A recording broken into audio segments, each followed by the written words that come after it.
வாழ்க வையகம், வாழ்க வையகம், வாழ்க வளமுடன். குரு வாழ்க, குருவே துணை. விளக்கம் கொடுப்பதற்கு தாமதமானதற்கு மன்னிக்கவும் முத்து அவர்களே. அருகுணம் 13/1/1963 அருட்தந்தை வேதாத்ரி மகரிஷி எழுதிய கவியினுடைய விளக்கம் எனக்கு தெரிந்த வரையில், தேவையே விருப்பமாய் பழக்கத்தால் ஆசையாம்.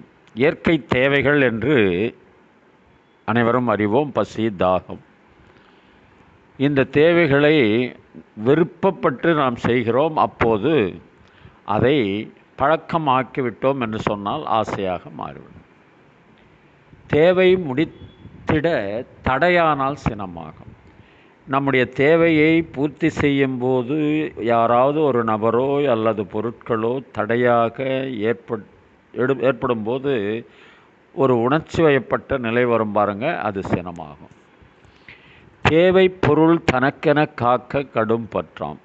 இந்த பொருளை என்னை தவிர வேறு யாரும் உபயோகப்படுத்தக்கூடாது என்ற பற்றின் மூலமாக, அதாவது அதன் மேல் இருக்கின்ற ஆசை, அதுவே கடும் பற்றாக மாறும். வேறு யாரும் அதை எடுக்கக்கூடாது, எனக்கு மட்டுமே தகுதியானது, அனுபவிக்கக்கூடியதுன்னு சொன்னோம்னா கடும் பற்று என்று பெயர். தேவைக்கு சூழ்நிலை, கருத்து, மதிப்பே மதம். எந்தெந்த காலத்தோ இடம், காலம், தேவை இவையொப்ப தோன்றியன எத்தனையோ செயல்கள் என்று எழுதியிருப்பாங்க அருட்தந்தை அவர்கள். அந்த சமுதாய சூழ்நிலை, மக்களுடைய மனநிலை, மற்ற நாட்டினுடைய பண்பாடு, இதை அடிப்படையாக கொண்டு நாமும் ஏதாவது ஒரு இயக்கத்தை உருவாக்க வேண்டும் என்று மனிதனுடைய நல்வாழ்வுக்காக உருவாக்கப்பட்டது மதமாகும். அதுவும் தேவையின் அடிப்படையில் தான்.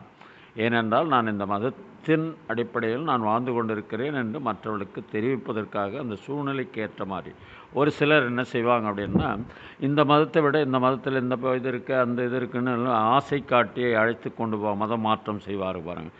அதுவும் பார்த்திங்கன்னா மனிதனுடைய தேவைக்கு, சூழ்நிலைக்கு இந்த கருத்து நமக்கு மதிப்பளிக்கக்கூடியதாக இருக்கிறதே அப்படின்னா அந்த மதத்துக்கு போயிடுவான்.